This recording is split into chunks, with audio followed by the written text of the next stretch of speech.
एक छोटे से गांव में रमेश नाम का एक गरीब लेकिन बहुत ही नेक दिल वाला बच्चा रहता था। उसके माता पिता बहुत गरीब थे, पर उन्होंने उसे हमेशा सच्चाई, मेहनत और भगवान पर विश्वास करना सिखाया था। रमेश जब 2 साल का था, तभी से भगवान गणेश का बहुत बड़ा भक्त था। हर सुबह वो जल्दी उठकर नदी के किनारे जाता, स्नान करता और मिट्टी से एक छोटा सा गणेश जी का मूर्ति बनाकर उनकी पूजा करता। उसके पास पूजा के लिए न तो फूल होते थे, ना ही मिठाई, लेकिन वो अपने सच्चे मन से गणेश जी को प्रणाम करता और कहता, हे गणेश जी, मेरे पास देने को कुछ नहीं है, बस मेरा प्रेम और विश्वास है। एक दिन गांव में बड़ी समस्या आ गई। लगातार कई दिनों तक बारिश नहीं हुई, खेत सूख गए, कुएं खाली हो गए और लोगों के पास खाने के लिए भी अनाज नहीं बचा। गांव वाले बहुत परेशान हो गए।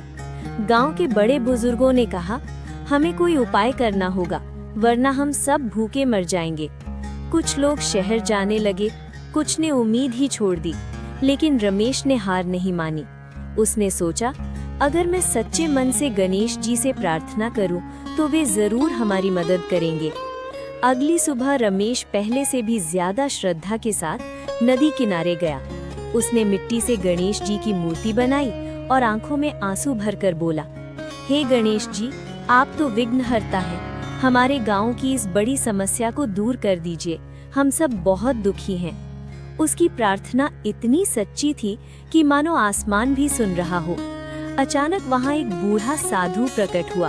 उसकी आंखों में तेज था और चेहरे पर मुस्कान। साधु ने पूछा, बेटा, तुम इतने दुखी क्यों हो? रमेश ने हाथ जोड़कर सब कुछ बता दिया। साधु ने ध्यान से उसकी बात सुनी और बोले, अगर तुम सच में अपने गांव की मदद करना चाहते हो, तो तुम्हें एक परीक्षा देनी होगी। रमेश ने बिना सोचे कहा, मैं तैयार हूँ। साधु बोले, तुम्हें पास के जंगल में जाना होगा और वहाँ एक प्राचीन पेड़ के नीचे एक छिपा हुआ कलश मिलेगा, लेकिन रास्ता आसान नहीं होगा। वहाँ डर, लालच और भ्रम तुम्हें रोकने की कोशिश करेंगे। अगर तुम सच्चे दिल और विश्वास के साथ आगे बढ़े, तो तुम्हें सफलता जरूर मिलेगी। रमेश ने साधु को प्रणाम किया और तुरंत जंगल की ओर चल पड़ा। जंगल बहुत घना और डरावना था। जैसे जैसे वो आगे बढ़ता, अजीब अजीब आवाजें सुनाई देती।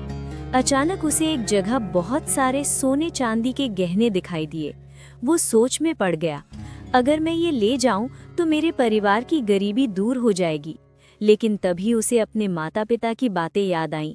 ईमानदारी सबसे बड़ी दौलत है। उसने गहनों को छोड़ दिया और आगे बढ़ गया।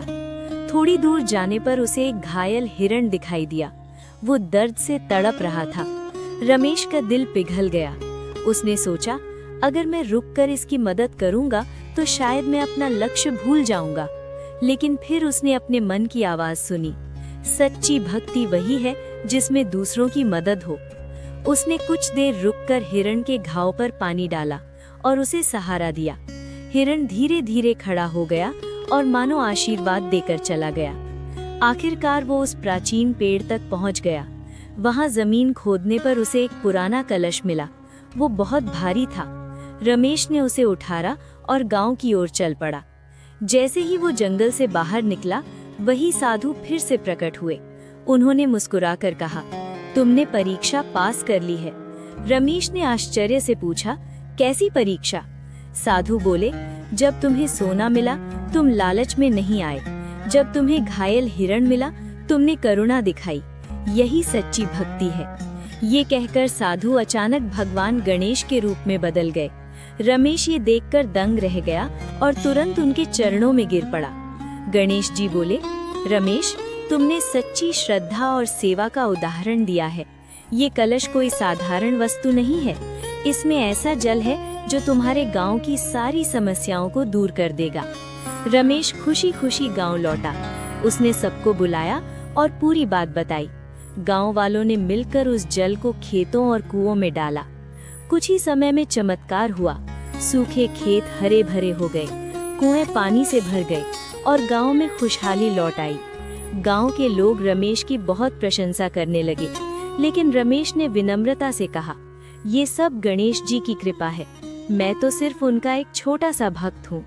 उस दिन से गांव में हर साल गणेश जी की पूजा बड़े धूमधाम से होने लगी। रमेश की कहानी दूर दूर तक फैल गई और लोग उससे प्रेरणा